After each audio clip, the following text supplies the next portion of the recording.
ചാലക്കുടിയിൽ ഒരു ഫ്ലാറ്റ് വാങ്ങാനോ റെന്റ് എടുക്കാൻ നോക്കുന്നുണ്ടോ? അങ്ങനെയാണെങ്കിൽ നമ്മൾ ചാലക്കുടിയിൽ നിന്ന് ചൗക്കിഴി പോണ റൂട്ടിൽ കെൻസ് ഗാർഡനിൽ 5 ഫ്ലാറ്റ് 2 BHK സെയിലിന് വന്നു.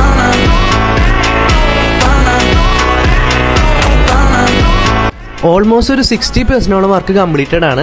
സെപ്റ്റംബറിൽ ഫുള്ളി വർക്ക് കംപ്ലീറ്റഡ് ആയിട്ടാണ് നമ്മൾ കീ ഹാൻഡ് ഓവർ ചെയ്യുള്ളൂ. നമ്മുടെ ഈ ഫ്ലാറ്റ് 800 സ്ക്വയർ ഫീറ്റ് ആണ് വരുന്നത്.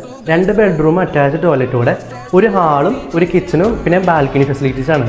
നമുക്കിവിടെ പിന്നെ 5 ഫ്ലാറ്റിനും പാർക്കിംഗ് ഫെസിലിറ്റി ഉണ്ട്, പിന്നെ വെല്ലുണ്ട്, ബോർവെല്ലുണ്ട്, പിന്നെ വേസ്റ്റ് മാനേജ്മെന്റ് സിസ്റ്റം ഉണ്ട്. ഫ്ലാറ്റിൻ്റെ റേറ്റ് വരുന്നത് 35 lakhs ആണ്. നിങ്ങൾക്ക് നേരത്തെ പ്രീ ബുക്ക് ചെയ്യാനുള്ള അവസരമുണ്ട്. അപ്പോൾ ഒരു 5 ലക്ഷം അഡ്വാൻസ് കൊടുത്താണെങ്കിൽ നിങ്ങൾക്ക് നേരത്തെ പ്രീ ബുക്ക് ചെയ്യാം. നേരത്തെ പ്രീ ബുക്ക് ചെയ്യുന്നവർക്ക് ഇവരെ കിച്ചൺ ഫുള്ളി ഫർണിച്ച് ചെയ്തായിരിക്കും കൊടുക്കണ്ടാവും. ഈ ഫ്ലാറ്റ് സെയിലിന് മാത്രമല്ല റെന്റിന് അവൈലബിൾ ആണ്. ഇവരുടെ വാട്സപ്പ് നമ്പറും കോൺടാക്ട് നമ്പറും ഞാൻ ഇവിടെ സ്ക്രീനിൽ കൊടുക്കാം. കൂടുതൽ ഡീറ്റെയിൽസ് അറിയണമെങ്കിൽ ഇവരുടെ വെബ്സൈറ്റ് കയറി നോക്കിയാൽ മതി. അപ്പോൾ വീഡിയോ ഇഷ്ടപ്പെട്ടാൽ ഫോളോ ചെയ്ത് കൂടിക്കോണെന്ന് പറഞ്ഞുകൊണ്ട് this is foodie Superman. Thank you for watching.